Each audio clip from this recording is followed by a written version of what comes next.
오늘 우리가 함께 하실 하나님의 말씀입니다. 레위기서 6장 8절부터 13절입니다.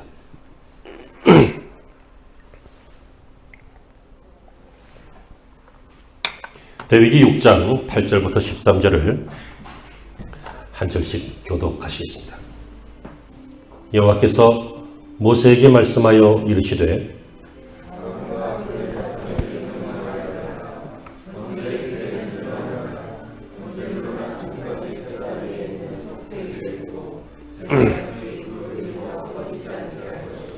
제사장은 세마포 긴 옷을 입고 세마포 속바지로 하체를 가리고 제단 위에서 불태운 번제의 채를 가져다가 제단 곁에 두고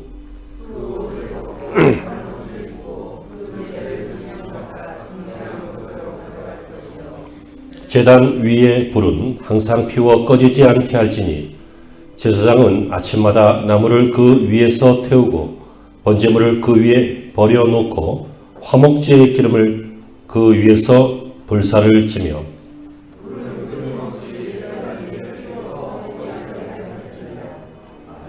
아멘. 제철소의 심장이라고 할 수 있는 것은 용광로입니다. 용광로에는 뜨거운 쇳물이 끓고 있는데 그것을 부어서 강판을 만들고 여러 가지 것들을 제조합니다. 그런데 이 용광로는 한번 불을 끄면 용광로 안에 녹아내리던 쇳물이 굳어지기 때문에 수명이 끝날 때까지 불을 끄지 않고 계속 사용한다고 합니다. 그 수명이 한 15년 정도 됩니다. 어떤 사람은 이 용광로 같은 사람이 있습니다. 한 15년, 어쩌면 더 많이 한평생, 어쩌면 그보다 좀 짧을 수도 있지만 가슴이 뜨거워지는 그런 인생을 살아갑니다. 여러분들도 가슴 뜨거워졌던 적 많이 있으시죠? 처음 은혜 받았을 때, 내가 처음 구원받았음을 알았을 때, 믿게 되었을 때 기쁘지 아니하셨습니까? 학생들은 어떤 운동 같은 거에 잘 빠진 것 같습니다. 어떤 아이가 막 농구에 미쳐서 밤에 보면 뭐 쿵쿵쿵쿵 되면 보면 혼자 저기 벽치기를 하고 있어요. 농구가 너무 좋은 거예요. 농구만 생각하면 너무 기쁜 거예요. 밥은 5분 만에 먹고 나머지 45분은 농구하고 싶은 거예요. 가슴이 뜨거운 거죠. 청춘들은 이성에 빠져서 연애를 시작합니다. 연애가 돼야 결혼도 되고 하니까 자연스러운 일이지만 그때 되면 거의 반 정도는 미칩니다. 그래서 거리도 상관없어요. 시간도 상관없어요. 열정적으로 살아가고 그래요. 어떤 분들은 돈 버는 일에 혹은 자기 일에 열정을 다해서 수년 동안 그 일에 매진합니다. 여러분, 성공적인 삶을 살기 위해서는 마음에 불이 필요합니다. 열정이 필요합니다. 마음이 뭔가에 사로잡혀서 확 불이 타오르는 것, 그걸 경험할 필요가 있습니다. 아사 캔들러라고 하는 사람이 있습니다. 이 사람은 전에는 알코올 중독자였습니다. 매일 이렇게 힘없이 살다가 어느 날 길에서 이런 말을 듣게 됩니다. 본능적 욕구를 이기는 자만 성공할 수 있다. 근데 자기는 본능적 욕구를 이기지 못했죠. 본능적 욕구가 뭡니까? 편한 거, 쉬운 거, 행복하고 싶은 거, 놀고 싶은 거, 마음대로 먹고 싶은 거, 이런 거 본능적 욕구죠. 집에 돌아와 보니 여전히 아내는 자기를 위해서 기도하고 있었습니다. 그래서 나 이렇게 살면 안 되겠다. 그래서 마음을 바꿔먹고 회심하고 예수님을 영접했습니다. 나중에는 사업을 하게 되었는데 이 사업이 점점 커졌습니다. 이 사람은 그때 하나님께 기도하기를, 하나님, 내 기업은 하나님의 기업이고 하나님께 영광을 돌리게 해달라, 이렇게 기도하면서 기업했습니다. 이 사람이 한 유명한 말이 있죠. 내 혈관에는 코카콜라가 흐른다. 혈관에 피가 흘러야지 무슨 콜라가 흘러. 이것은 그의 열정을 표현하는 말입니다. 그는 이 회사를 위해서 그렇게 열정적으로 살았습니다. 바로 코카콜라를 이룬 아사 캔들러라고 하는 사람의 이야기입니다. 여러분, 세상의 일도 열정을 당하면 무엇인가 이루어집니다. 신앙생활은 어떨까요? 우리의 신앙생활도 마찬가지라고 믿습니다. 용광로에 불이 있듯이 사람들의 가슴에 무엇인가 열정이 있듯이 신앙생활도 우리의 가슴에 불이 있고 그 불은 타올라야 할 줄로 믿습니다. 하나님은 이스라엘을 부르시고 이스라엘 백성들을 어떻게 신앙생활을 하게 할 건지, 또 하나님을 예배할 때 어떻게 할 건지 이런 것들을 가르치셨습니다. 그 가르치신 내용이 레위기입니다. 특별히 오늘 본문 중에는 하나님께 드리는 번제에 대해서 이야기하시면서 강조하고 있는 것이 있습니다. 그것이 바로 오늘 제목입니다.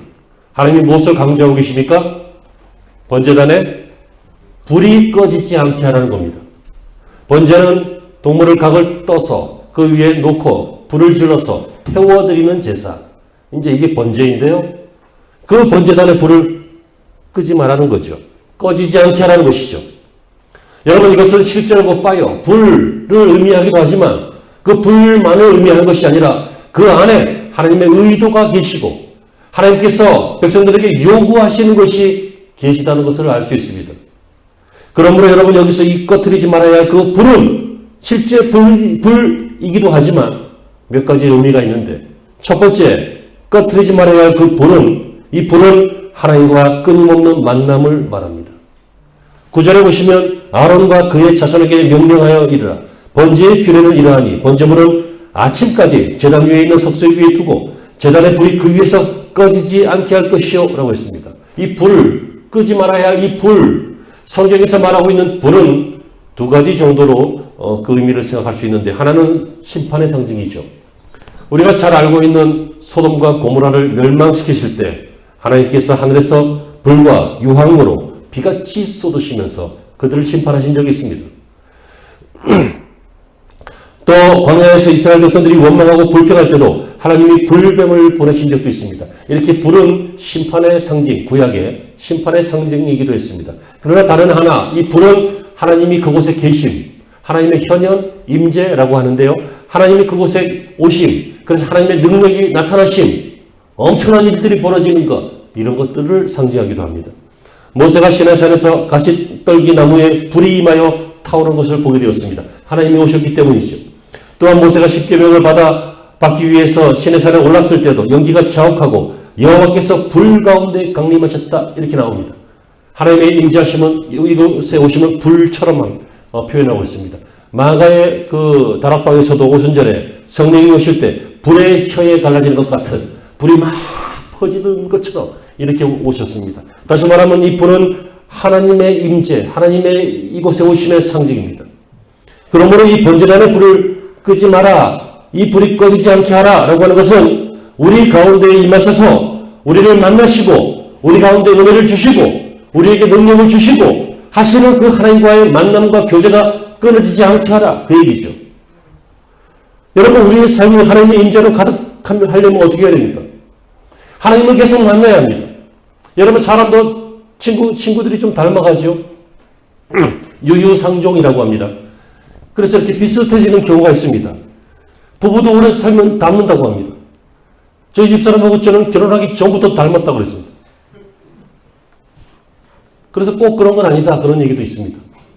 어쨌든 여러분, 사람이 가까이 있다 보면 식성도 닮고 체질도 닮고 웃는 모습도 좀 비슷해지고 얼굴 모양도 좀 비슷해지고 닮습니다. 말투도 닮고.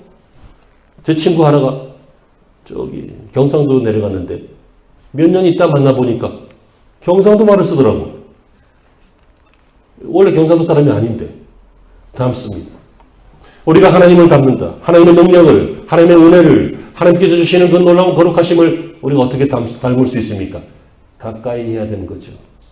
이 가까이 하는 것이 무엇입니까? 바로 예배입니다. 우리의 삶이 하나님의 임재로 가득하기 위해서는, 우리의 삶의 신앙의 불이 꺼지지 않고 타오르기 위해서는 그리스도의 십자가 공로를 계속 의지하는 신령과 진정의 예배를 계속 드리는 것입니다. 그때 하나님의 임재가 우리 안에 임하십니다. 또한 이 불은 성령을 의미하죠. 레위기 10장에 보면 아론의 아들 나답과 아비후가 죽는 장면이 나오는데, 이들이 죽는 이유는 특별한 범죄라기보다는 하나님의 법을 위반했기 때문이었죠. 성소에 지피는 불을 하나님이 주신 번제단의 불로 지핀 게 아니라 자기들이 임의로 가져온 불로 지폈습니다. 그건 뭐 대수로운 일일까요? 쉽지만 하나님은 하나님의 법을 지키는 자를 기뻐하십니다. 그리고 하나님이 법을 주신 이유는 지키라고 주시는 것입니다. 그 이유를, 그 내용을 가지고 신앙과 불신앙을 구분하시기 위해서입니다. 그러므로 우리가 현대인으로서 합리적으로, 이성적으로 그것은 무슨 불만 붙으면 되지 하고 라이터로 탁 붙일지도 모릅니다. 하지만 그것은 신앙이 아니라 이성입니다. 우리는 하나님이 원하시는 불, 그 불을 사용해야 됩니다. 그러니까 예배를 통해서 하나님 앞에 나아가서 하나님의 임재를 경험하는데 이 예배를 불로 예배하라고 하는 것이죠. 요한복음 4장 24절에 하나님께 참으로 예배하는 자들은 신령과 진정으로 예배할 때가 오나니 곧 이때라. 하나님께서는 이렇게 예배하는 자들을 찾으시느니라. 신령과 진정으로, 새로운 번역은 영과 진리로, 영, 스피릿. 여러분, 우리는 영으로 예배해야 됩니다. 신령과 진정으로 예배한다는 것은 하나님의 부리신 성령 충만하게 예배하는 것을 말합니다. 다시 말하면 그냥 예배하는 게 아니라 내 안에 신앙으로 예배하는 거예요. 성령께서 신앙을 주시니까 이 찬양을 드려도 그냥 노래가 아니라 찬양이 되어야 되고, 기도를 해도 기도가 그냥 고백이 아니라 그냥 묵상이 아니라 그냥 소리가 아니라 하나님을 만나서 하는 깊은 커뮤니케이션이 대화가 되어야 되고, 그리고 하나님 앞에 드려지는 모든 예배 시간들이 그냥 한 시간 형식으로 앉아있는 것이 아니라 하나님 앞에서 드리는 진짜 예배, 영의 예배, 성령으로 드리는 예배가 되어야 된다는 거죠. 여러분이 성령으로 예배하지 않고 내 힘으로 예배하면 어떨 때는 예배가 힘듭니다. 예배가 너무 힘든 거예요. 막 찬양 인도자가 막 찬양을 15분이나 하는 거예요. 막 무슨 찬양을 그렇게 오래 하냐. 10분이면 충분하고 5분이면 충분하지. 막 이런 마음이 들어요. 근데 여러분 마음이 막 성령으로 충만해지고 영어로 예배 드리고 나면 찬양이 벌써 끝났나 싶죠. 한 번도 경험을 못 해보셨어요? 어떤 분은 막 설교가 30분이 되면 그다음부터 막 허리가 뻐근해지고 다리가 꼬이기 시작하고 이유 없이 성경을 막 넘겨요. 오늘 본문은 여기인데 저기를 막 넘겨요. 힘들다는 얘기죠. 근데 여러분 제가 은혜 받을 때 경험해 보니까 저는 어릴 때 설교를 너무너무 오래 하시는 목사님하고 신앙생활을 했는데 1시간씩 해요. 보통 1시간이에요. 특별히 기분이 컨디션이 좋으시면 1시간 반도 하세요. 근데 예전에는 그런 일들이 그렇게 굳이 학교에서 수업도 50분씩 듣는데 그것도 하루에 여러 시간을, 그것도 매일 일주일에 한 번 1시간 듣는 거. 근데 그때 은혜를 받고 나니까 설교가 끝나니까 아쉬운 거예요. 좀 더 듣고 싶은 거예요. 이 말씀을 더 사모하는 그런 마음이 생겨요. 저만 그런 게 아니라 저와 여러분 모두 경험해 봤을 줄로 믿습니다. 이게 성령으로 드리는 예배라고요. 영으로 드리는 예배예요. R.A. 토레이 목사님이 성령 충만을 강조하면서 이런 말을 합니다. 나는 아침에 일어나면 성령 충만을 위해서 기도합니다. 하나님 성령 충만하게 도와주세요. 왜냐하면 성령 충만하지 않으면 너무 쉽게 흔들릴 수 있는 사람이기 때문에 그렇습니다. 그러면서 또 말하기를 하나님 내가 성령 충만하다고 느끼지 않으면 함부로 말하지 않게 해주세요. 성령 충만하지 않을 때 말하면 실언이 되기 쉽고 상처가 되기 쉽습니다. 하나님 제가 성령 충만하지 않을 때 제 인생에 중요한 결정을 하지 않게 해주세요. 왜냐하면 성령 충만하지 않으면 저의 결정이 잘못될 가능성이 항상 있기 때문입니다. 이분은 항상 성령 충만을 원했어요. 성령 충만 무엇입니까? 신앙으로 생각하는 거예요.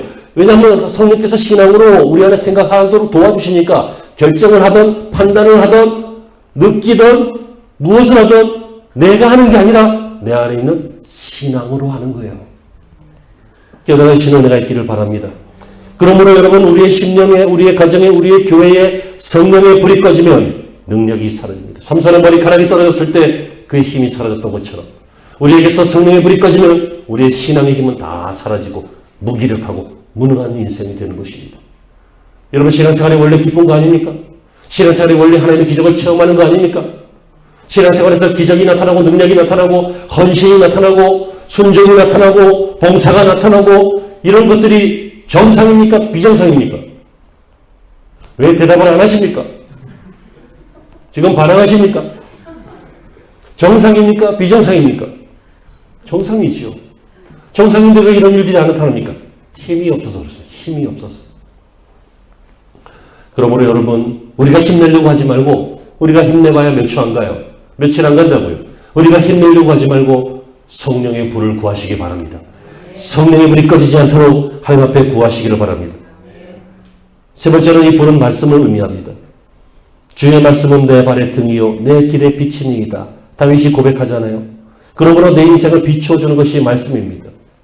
여러분 내비게이션이라고 아시나요? 요즘은 모든 차들에게 내비게이션이 있는 것 같습니다. 예전에는 특별한 사람들만 사서 달았습니다. 그전에는 지도 보고 찾아다녔습니다. 저는 내비게이션이 없을 때 목회를 하면서 지방으로 장례치를 이루고 이렇게 다니고 상가집도 다니고 그렇게 했는데 그때 한 번도 길을 못 찾은 적이 없습니다. 처음 가는 길이지만. 일단 그쪽으로 가는 거예요. 일단 그쪽으로 가서 그쪽 사람한테 물어보는 거예요. 무슨 일 어디로 가요? 그럼 저쪽으로 가라 그러면 가는 거죠. 그죠? 지도 안 봐도 됩니다. 근데 한 번은 좀 어려운 적이 있었습니다. 충청도 어디를 갔는데 어떻게 가요? 그랬더니 저쪽으로 가면 된대. 저쪽으로 1시간 갔습니다. 그분들은 대단히 이게 큰 것 같아요. 뭐 1시간도 뭐 괜찮은 것 같아요. 어쨌든 요즘은 내비게이션이 잘 돼서 찍으면 다 갑니다. 모르는 길 상관없습니다. 아무 곳이든지 갈 수 있고 특별히 주인이 계속 이렇게 가시면 길이 막힐 텐데요. 이렇게 돌아가시는 건 어떨까요? 표시가 나옵니다. 빨간 정체되는 곳, 괜찮은 곳. 여러분 우리가 인생을 살다 보면 이 말씀이 성경이 우리에게 내비게이션이라는 것을 깨닫게 됩니다.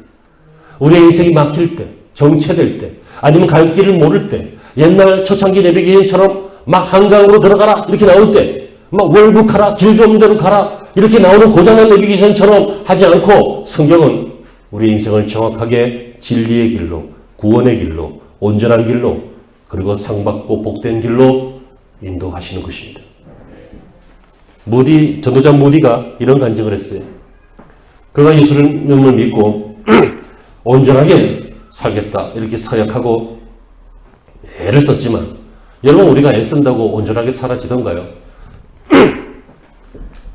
가정의 날에 화목한 가정을 위해서 목사님 설교를 듣고 은혜를 받은 다음에 오후에 집에 가서 싸우잖아요. 이제부터 공부 열심히 해야 되겠다. 그래서 나는 10년 후에 커서 멋진 사람이 되어야 되겠다. 해놓고는 집에 가면 오락만 하잖아요. 우리의 결심이라는 것이 그렇다는 거예요. 그래서 이분도 열심히 신앙생활을 했지만 자꾸만 넘어지는 거예요.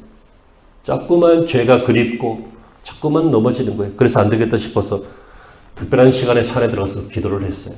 오래 기도하다 보니 큰 은혜를 받았고 또 큰 은사를 체험하고 이런 영적인 것을 체험했어요. 그래서 됐다.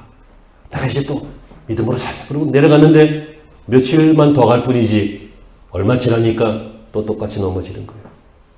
똑같이 마음에서는 죄가 도사리고 똑같이 보복하는 마음이 생기고. 여러분 우리가 얼마나 복수를 잘하는 사람들인지 압니까? 목사님 저는 특별히 복수 안 해요. 그냥 잊어먹어요. 아니에요. 운전하다 보면 다 복수해요. 누가 딱 째려만 보면 나도 딱 복수해요. 그렇잖아요. 다 그래요. 싫은 소리 들으면 나도 한마디 해요. 나라고 입이 없나? 내가 뭐 틀린 말 하냐? 복수의 천재들이에요. 그게 죄의 그 흔적이죠. 이분도 그랬어요. 그래서 이제 됐다 하고 내려갔더니 여전히 미워하고 판단하고 죄 짓고 죄를 그리워하고 성격 좋은 거 믿음의 것은 불편하고 그래서 포기했어요. 나는 혐오스럽다. 나는 화인 맞은 양심인가 보다. 나는 길가에 떨어진 씨앗인가 보다. 나는 믿음이 없나 보다.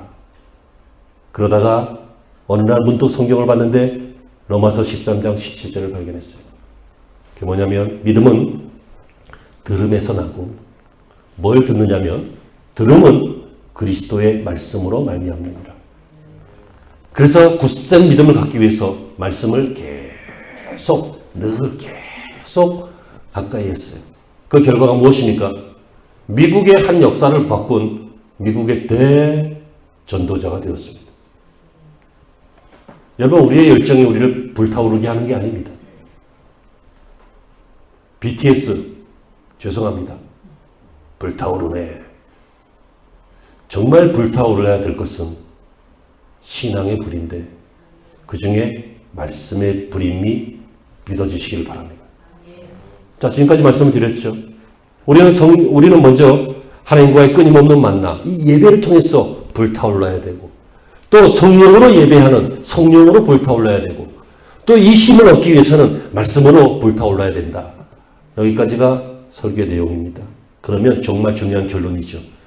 그런데 어떻게 해야 그게 되느냐는 거예요. 그렇게 하려고 하잖아요. 여러분 여기서 나는 신앙생활 엉망으로 할 거야 이렇게 마음먹고 교회 오시는 분이 누가 있어요? 그럴 마음이면 오지도 않죠. 그래도 신앙생활 좀 잘해보려고 하고, 그리고 착하게 성실하게 살려고 하고, 이런 마음들이 있으시잖아요. 아멘을 좀 해봐요. 있잖아요. 나만의 착각이에요. 난 여러분들이 착하고 선하고 좋은 분인 줄 알았는데 아닌 거였어요. 그렇잖아요. 근데 정말 중요한 것은 어떻게 해야 그게 되느냐는 거예요. 마음만 먹고 소망만 갖는다고 되는 것이 아니라 실제로 뭔가를 해야 그 일이 돼요. 그러니까 진행이 돼야 결과가 있다고요. 진행하지 않은 모든 일들은 아무 결과가 없어요. 앉아서 바라기만 하면 아무것도 생겨나지 않아요. 그래서 소망 자체로 힘이 있는 게 아니라 소망을 가지고 나아갈 때 그 소망이 이루어지는 거예요. 깨달으시기를 바랍니다. 어떤 사람이 하나님 앞에 기도했대요. 로또 되게 해달라고. 그래서 하나님 로또 되게 해주세요. 로또 되게, 철야 때도 로또, 새벽에도 로또, 수요일에도 로또, 주일날은 로또 하면서 늘 기도했어요. 그랬더니 하나님께서 그렇게 끔찍하게 기도하니까 응답해 주셨어요. 꿈에 나타나셨어요. 뒤통수를 한 대 땅 치시면서 뭐라고 하셨는지 아세요? 이놈아, 사놓고 얘기해라.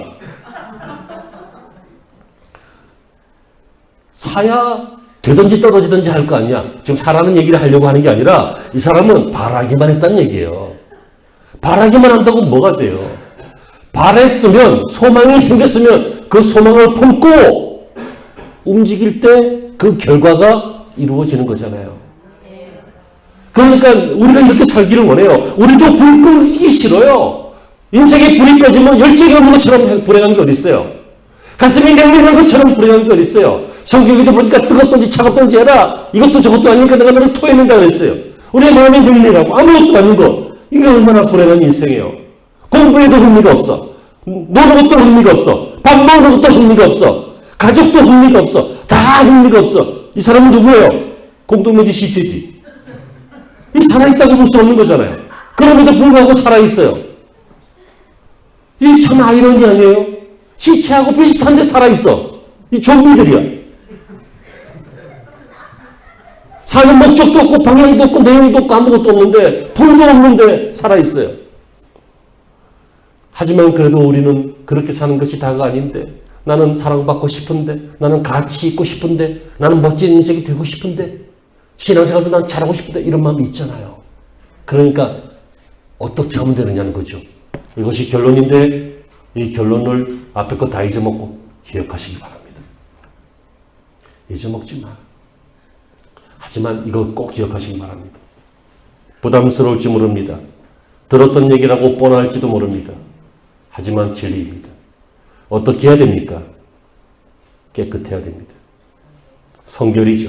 오늘 본문 10절 이하에 보니까 제사장은 세마포 긴 옷을 입고 세마포 속바지로 하체를 가리고 제단 위에서 불태운 번제의 재를 가져다가 제단 곁에 두고 그 옷을 벗고 다른 옷을 입고 그 재를 진영 바깥 정결한 곳으로 가져갈 것이고, 여러분 제단에 불이 꺼지지 않기 위해서 제사장이 항상 그 불을 지키고 수고를 하는데 나중에 타고 남은 재를 처리할 때도 하나님께서는 어떻게 처리하게 하시냐면 옷을 갈아입게 하십니다. 그러니까 이것은 정결을 강조하는 것인데요. 하나님께서 원하시는 것은 하나님 앞에 제사를 드리고 타고 남은 제 앞에서도 그 문제까지도 성결하기를 원하신다는 거예요. 이것이 적절한 예인지 모르겠는데요. 예전에 어떤 청년들이 여러 가지 질문들을 저에게 많이 합니다. 지금도 보면은 막 질문해서 30분씩 통화하는 아이들이 아니지, 이제 같이 늙어가. 걔네들 다 40 넘었으니까. 근데 뭐 물어봅니다. 근데 그때 어떤 걸 물어본 적이 있냐면, 목사님, 꿈에서 죄를 짓는 것도 회개할 필요가 있습니까? 이런 질문을 하더라고요. 여러분 같으면 어떻게 하시겠어요? 그래서 저는 그때는 지금보다 훨씬 젊고 쌈박한 사람이었기 때문에 아주 신학적으로, 그리고 아주 냉철하게 다 얘기했습니다. 필요 없다. 그것은 네가 죄를 진 것도 아니고, 네가 의지를 가진 것도 아니고, 맘먹은 것도 아니고, 꿈에서 무의식으로 흘러가는 건데 그걸 뭘 회개를 하냐. 그냥 개꿈이다. 신학적으로는 맞습니다.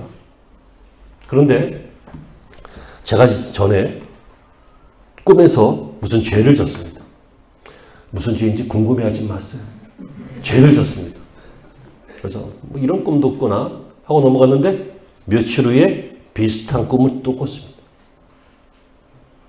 그리고는 참 이거 몸이 허한가? 그런데 며칠 후에 또 꿨습니다. 그래서 회개했습니다. 안 하면 안 되겠더라고요. 안 해도 될 것 같지만 이 정도 되면 해야 될 것 같더라고요. 하나님, 내 안에 죄의 소욕이 뻗치다 꿈에까지 나타나는군요. 하나님 용서하세요. 그래서 회개한 적이 있습니다. 무슨 말이냐면 하나님이 우리에게 원하시는 것은 완벽해지는 건 아니에요. 완벽해질 수 없어요. 우리가 완벽해진다고 구원받는 거 아니에요. 그래서 하나님께서는 우리에게 깨끗함을 주셨어요. 구원의 깨끗함. 예수 그리스도의 보혈로 여러분들을 깨끗하게 하셨어요. 이건 구원의 성결이에요. 그런데 구원의 성결 말고 신앙생활의 성결이 있어요. 이것은 우리를 하나님이 기뻐하시고 우리를 칭찬해 주시고 우리에게 상 주시고 우리를 높이 들게 하시고 사람들 앞에 자랑하게 하시고 이러려고 하시는 성결이 있어요. 이 성결을 하나님은 원하신다고요. 타고남은 제 앞에서도 이렇게 제사장은 성결해야 됐어요. 시편 24편 3절 이하에 보니 여호와의 산에 오를 자 누구며 그 거룩한 곳에 설 자가 누군고 그 손이 깨끗하고 마음이 청결하며 뜻을 허탄한 데 두지 아니하며 거짓 맹세하지 아니하는 자로다. 누가 하나님의 산에 오른다고요? 성결한 사람이에요. 여러분 다 착하게 사시는 줄 압니다. 깨끗하게 사시려고 애쓰는 줄 압니다. 그러나 하나님 앞에 한 번 더 고민하고 두 번 더 고민하고 세 번 더 자신을 살피고 네 번 더 자신을 돌아보면 점점 그 삶이 불이 꺼지지 않고 타오르는 삶, 신앙의 불이 더욱더 지펴지는 삶, 이런 삶이 될 줄로 믿습니다. 그리고 두 번째는 수고하는 것, 희생하는 것이죠. 누가 불타올라요? 신앙을 위해서 수고하는 사람, 신앙을 위해서 희생하는 사람이에요. 12절에 보면 제단 위의 불은 항상 지펴서 꺼지지 않게 해라. 13절에도 불은 끊임없이 제단 위에 피워 꺼지지 않게 해라. 번제의 종류는 두 종류가 있는데 번제와 그리고 늘 드리는 상번제라고 하는 게 있습니다. 상번제는 매일 계속 드립니다. 매일 드리기 위해서는 두 가지가 필요합니다. 하나는 나무입니다. 나무. 매일 드려야 되니까 매일 나무를 공급해야 되잖아요. 이걸 위해서 제사장이 수고하는 거예요. 하나님께서 우리에게 허락하신 하나님과 만나는 예배의 불, 교제의 불, 또 성령의 불, 말씀의 불, 이런 불은 누군가 매일 희생하고 매일 수고하고 매일 땀을 흘려야 가능하다는 거예요. 우리의 수고와 섬김 이것이 없어지면 나무가 공급되지 않아서 불을 피울 수가 없습니다. 교회는 목회자 외에도 많은 재직들과 많은 성도 여러분들께서 각자 나름의 분야에서 수고하고 나무를 갖다 떼고 자신의 시간을 갖다 떼고 자신의 달란트를 사명을 갖다 떼고 이렇게 할 때에 그 불이 계속 타는 것입니다. 하나님이 주신 불이 계속 타오르시기를 원하십니까? 그렇다면 이 불에 여러분들의 인생을, 여러분들의 나무를, 수고와 땀을 갖다 태우시기를 바랍니다. 그것이 꺼지지 않는 불이 되어서 여러분들을 밝게 빛나게 할 뿐만 아니라 그것을 보는 사람들에게도 따뜻함과 성령의 은혜를 줄 줄로 믿습니다. 두 번째는 이 번제 외에요.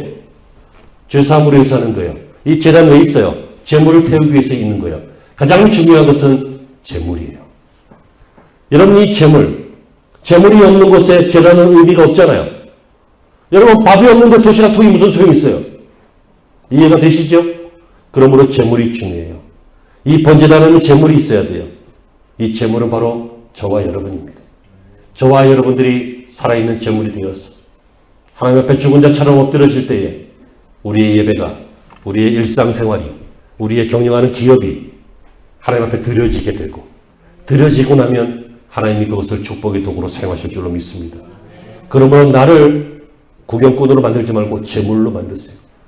리빙스턴처럼 그가 어렸을 때 하나님 앞에 드릴 것이 없어서 나를 드립니다 하고 헌금통 위에 자기를 포기했던 것처럼 그 마음을 하나님이 받으셔서 위대한 선교사로 사용했던 것처럼 저와 여러분들이 하나님 앞에 제물처럼 드려질 때에 하나님이 기뻐하시고 우리의 신앙의 불은 더 밝게 타오를 줄로 믿습니다. 사랑하는 성도 여러분, 말씀을 맺습니다. 전에 저는 여러분에게 한 등대지기 이야기를 전해드린 적이 있습니다. 이 설교를 준비하다가 그 얘기를 다시 한번 말씀해드려야겠다 이런 생각이 들었습니다. 내용은 그렇죠. 요즘은 전기로 자동으로 이렇게 하지만 예전에는 등대마다 등대지기가 있어서 육지에서 보급품을 받고 생활하고 또 기름을 보급받아서 불을 밝히고 그랬잖아요. 그런데 그 마을에 섬에 아주 가난한 어떤 할머니가 추위에 떨고 있고 또 어린아이들도 그런 아이들이 있고 그러니까 조금씩 나눠줬어요. 그래서 다음 보급품이 올 때, 기름이 올 때까지 며칠 동안은 불을 밝히지 못하게 됐어요. 그래서 하필이면 또 그때 근처에 있던 배가 등대불이 없어갖고 방향을 몰라서 부딪혀서 좌초돼서 선원이 희생당했어요. 이 문제 가지고 이 사람 재판해야죠. 그러나 재판하기 전에 이 사람은 좋은 사람입니까? 나쁜 사람입니까? 좋은 사람이죠. 인정 많은 사람이죠. 남들을 돌아보는 사람이죠. 나의 손해보다는 남들을 돌아볼 수 있는 사람 아니에요? 하지만 자신의 본연의 임무이자 사명인 불을 밝히는 일에 실패한 사람이잖아요. 뿐만 아니라 그 사고로 자초된 배의 선원 그리고 그의 가족들에게는 철천지 원수죠. 임무를 저버린 무책임한 사람이죠. 마땅히 심판받아야 될 사람이죠. 좋은 사람과 사명대로 사는 사람은 전혀 다른 것입니다. 여러분, 저는 대부분 여러분들이 좋은 사람이라고 믿습니다. 저도 그렇습니다. 열심히 살려고 하고 성실하려고 하고 착하게 살려고 하고 인간관계에서 문제 안 일으키고 서로 위하고 그러고 살려고 한다고 믿습니다. 그럼에도 불구하고 저와 여러분들은 이 등대지기 같은 사람일지도 모릅니다. 여기저기에 불을 밝혀야 되는데 불을 밝히지 못해서 사람들이 부딪혀서 좌초되게 만들어 사람들을 구원하지 못하고 희생시키는 밝혀야 할 그 불을 밝히지 않은 사람, 그 사람, 이 등대지기 어쩌면 우리일지도 모르겠습니다. 여러분 깊이 생각해 보시기 바랍니다. 우리는 지금 역사적으로 전무후무한 코로나 시대를 살고 있습니다. 이것은 사회적 문제고 전 세계적 문제일 뿐만 아니라 신앙적 문제이기도 합니다. 저는 저를 비롯해서 지금도 많은 목회자들이 심각하게 살펴보고 있는 그것을 하나 말씀드리려고 합니다. 그것은 뭐냐면 코로나 사태로 인해서 각 교회들마다 출석이 현저히 줄고 교회 재정도 줄고 교회 활동량도 줄고 그래서 교회마다 어려움이 있다. 물론 그렇습니다. 사실입니다. 그러나 정말 더 중요한 것은 그러지 않아도 매해마다 줄고 있는 성도들 앞으로도 아주 획기적으로 줄만한 그런 시점에 왔다는 것입니다. 왜냐하면 교회에 오지 않아도 될 정말 합리적이고 정말 괜찮은 이유를 얻었기 때문입니다. 언택트라고 하는 것, 비대면이라고 하는 것. 그러지 않아도 신앙생활하기가 좀 부담스러웠던 그 초보 신앙인들은 아니면 주일날 교회 안 가면 무슨 일이라도 당할 것 같아갖고 마지못해 신앙생활 책임적으로만 했던 그런 신앙인들도 신앙에서 도피할 결정적인 이유가 바로 코로나가 되었습니다. 조사에 따르면 조사해 보니까 이 코로나 사태가 해결이 된다 할지라도 앞으로도 계속 영상 예배로 영상을 하겠다라고 하는 교인들이 상당히 많이 늘었습니다. 합리적이죠. 굳이 안 가도 된다. 영상으로 예배 드릴 수 있으니까 그렇게 하면 된다. 그러나 여러분, 불이 꺼지고 있습니다. 예수 그리스도께서 나를 위해서 죽으셨다는 사실이 정말 믿어진다면, 하나님께서 나를 사랑하시는 것이 정말 믿어진다면, 아무리 언택트 시대이다 할지라도 주님의 제단 앞에 머리를 조아리는 것, 감격하는 것, 기뻐하는 것, 이것이 신앙의 불을 밝히는 것입니다. 여러분, 제가 교회 못 오고 계시는 분들을 조금도 비난할 마음 없고 저는 이해합니다. 제 딸도 분가에서 관악구에 살면서 서울로요. 그 교회를 하나 정해줬는데 관악구에 갑자기 교회들이 코로나 환자들이 많이 생겨서 한 달 동안은 영상으로 예배해라. 제가 그렇게 했습니다. 저는 이해합니다. 그럼에도 불구하고 이것이 반드시 옳은 것은 아니라고 고백합니다. 여러분, 교회만큼 방역을 잘하는 곳이 어디 있습니까? 그냥 쓰고 닦고 다 뿌리고 공기까지도 다 방역을 합니다. 여러분, 회사에서는 소그룹 모임 안 합니까? 부서별로 회의 안 하면 어떻게 일을 진행합니까? 사람들하고 대면하고 일을 진행하고 하지 않으면 어떻게 일들이 됩니까? 하루에 한두 번이라도, 일주일에 한두 번이라도 반드시 이런 일들은 생겨납니다. 식당과 영업하는 것은 매일 몇 시간 사람들이 지나갑니다. 여러분, 그럼에도 불구하고 우리는 안 할 수 없으니까 출근하잖아요. 안 할 수 없으니까 활동하잖아요. 그곳에서도 주의하지만 안 할 수 없는 일이기 때문에 하잖아요. 이런 얘기 잘못하면 지탄받을 수도 있다는 거 압니다. 혹시 제 설교가 유튜브에 있기 때문에 이 설교를 누가 우연이라도 듣다가 이 부분에서 아이고, 야, 현실 감각 없는 저런 목사가 저런 소리 하니까 성도들이 모여갖고 교회에서 코로나가 퍼지지, 이런 소리 할지도 모르겠습니다. 욕먹을지 모르겠습니다. 하지만 욕 좀 먹었으면 좋겠습니다. 왜냐하면 그 중에 어떤 분이라도, 듣는 몇 사람이라도 깨달아서, 아, 그래, 이것이 신앙이 위축되는 결정적인 시간이야. 이것이 내게 핑계가 되었어. 이런 깨달음과 돌이킴이 있었으면 좋겠습니다. 여러분, 이 뒤에 큰 배경이 있다고 생각하지 않으세요? 영적인 세상에서는 교회의 불을 끄고 성도의 불을 다 끄는 그런 일이라고 생각하지 않으셔요? 아주 합리적이고 아주 이성적이고 아주 민주적으로 신앙을 핍박하는 거 아니에요? 물론 그 사람들은 그런 의도 없어요. 하지만 그 뒤에 있는 사단은 그런 계략을 짤 수 있는 그런 존재죠. 불 꺼진 골목길 가고 싶습니까? 무서워서 어떻게 갑니까? 누가 있을 줄 알고 갑니까? 불 꺼진 집 얼마나 음산합니까? 그것처럼 불 꺼진 교회, 불 꺼진 성도의 심령은 참담한 것입니다. 어떤 경우든지 불은 꺼트리면 안 되고 다시 피워나야 할 줄로 믿습니다.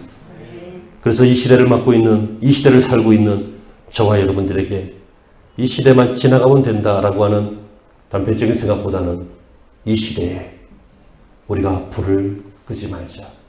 이 시대에 불을 지피자. 이 시대에 활활 타오르자. 이 시대가 오히려 넘어지는 사람은 넘어질 때지만 일어나는 사람들은 강력하게 일어나는 부흥의 시대가 되게 하자. 이것이 하나님께서 원하시는 마음이요, 우리가 품어야 할 마음인 줄로 믿습니다. 저와 여러분의 심령에, 그리고 우리 교회에, 그리고 이 시대 모든 교회에 하나님의 불이, 부흥의 불이 활활 타오르기를 간절하게 소망합니다. 기도하시죠.